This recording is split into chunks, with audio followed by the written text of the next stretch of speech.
Hello friends, followers and channel members. 2 years ago, Microsoft Flight Simulator 2020 was released during the global pandemic. Suddenly, millions of people stuck at home had the ability to fly anywhere in the world and see all of the sights the globe has to offer virtually. It was a shock revelation when Microsoft announced nearly 15 years after the last version of Microsoft's Flight Simulator FSX that they were entering the market again. Hardcore flight simulation fans were of course thrilled to hear the news, but with the release of the videos and of course the improvements in graphics since the last Flight Simulators released, it also won over the hearts of general gamers. This meant that for the first time, this flight simulator was no longer targeted at a specific audience, but in fact targeted at everyone and anyone who just wanted to enjoy the world from above. Since its release 2 years ago, the add-on community certainly hasn't disappointed. We've got thousands of new sceneries available, airports, airliners, even now high-quality study-level airliners such as PMDG and the Phoenix. This means that Microsoft Flight Simulator can cater for the general gamer who just wants to jump into an aircraft and fly, or the hardcore simulator who wants to replicate real-world airliner procedures and traverse the globe. Every couple of months, Azobo roll out updates both for the simulator and world updates where they're increasing the graphics for certain areas and giving us new airports to enjoy as well. In the last couple of days, however, Microsoft have made a number of announcements regarding the future of Microsoft Flight Simulator at Gamescom. The biggest update out of these is perhaps that Microsoft are releasing the Microsoft Flight Simulator 40th Anniversary Edition, and that will come on the 11th of November. Now, this will be a free update to anybody that has Microsoft Flight Simulator already. You'll just be able to simply go ahead and download it, but this is going to come with lots of new content and add-ons. Perhaps one of the most exciting of all of these is the partnership with Inibuilds, who are bringing an Airbus A310 to Microsoft Flight Simulator for free. Now, Inibuilds already have a very detailed Airbus A310 available for X-Plane, so it's going to be very interesting to see to what level of depth this is available in Microsoft Flight Simulator. I'm very much looking forward to flying this when it's released.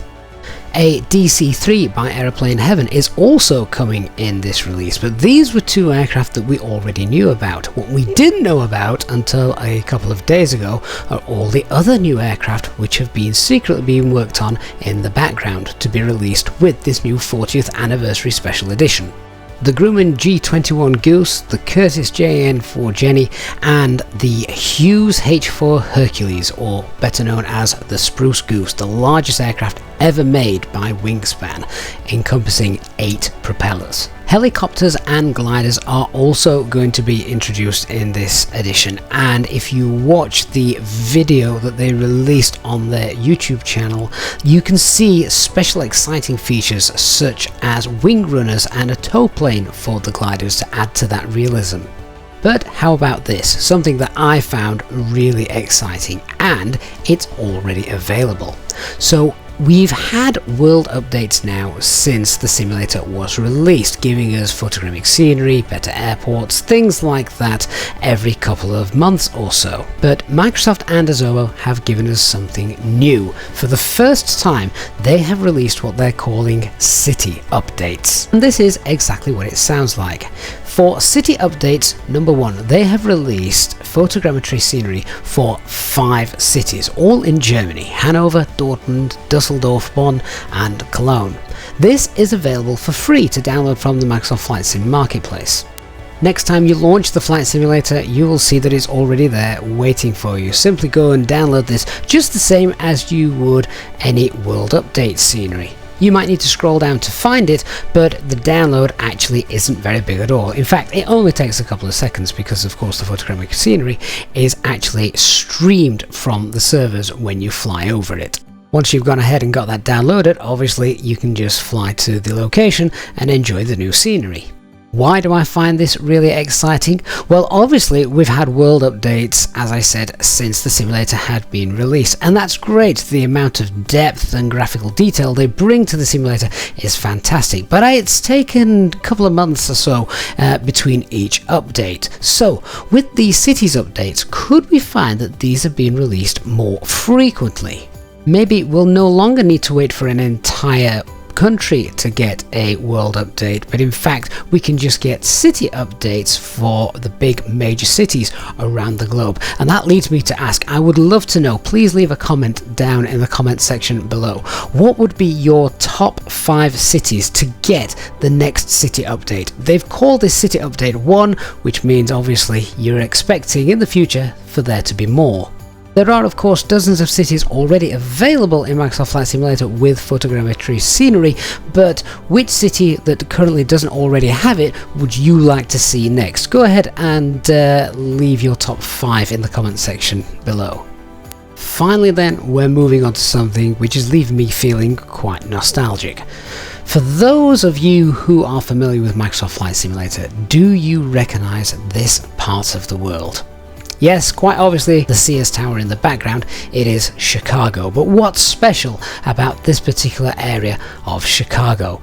Well, this land just here was home to the Merrill C. Magis Field, an airport which was the starting point for thousands of flight simmers using Microsoft's Flight Simulator over the years. I can't tell you the amount of times I've died at this airport. And if you're in your late 30s like me, then most of you will have cut your teeth flying around Chicago, based at Merrill C. Magis Airfield. If this is bringing back happy memories for you, then great news. The 40th anniversary edition of Microsoft Flight Simulator will include Chicago's Magis Field. It's making a return to the simulators after it's been closed now for about 18 years. It used to take off in the little Cessna 152, I think it was, back in around 1995 when I first started. I'd take off, fly until I'd passed the Sears Tower just here, and then make a left turn to line myself up with one of Chicago Air's many runways. If I managed to successfully touch down, I would then turn around and fly back heading towards Magis Field, which was a lot harder to land on because of the shorter runway. If I was feeling really adventurous, I would occasionally venture over to the dark side and head to Chicago Midway Airport.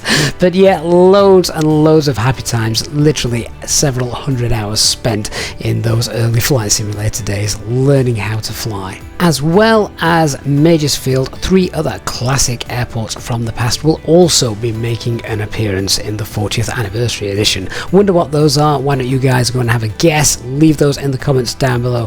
Perhaps the famous approach into Hong Kong's old airport? That'd be quite nice to see, wouldn't it? So there you have it, a brand new 40th anniversary edition featuring new airplanes, new cities, and new, or rather old airports. The future really is looking exciting for Microsoft's Flight Simulator. Thank you so much for watching. I hope you have enjoyed this video. If you have, please don't forget to leave a like, and of course, if you're new to the channel, don't forget to hit that subscribe button and turn on the notifications bell so you don't miss any future content, and of course our live streams. Thank you so much. I'll see you all in the next one. Bye bye for now.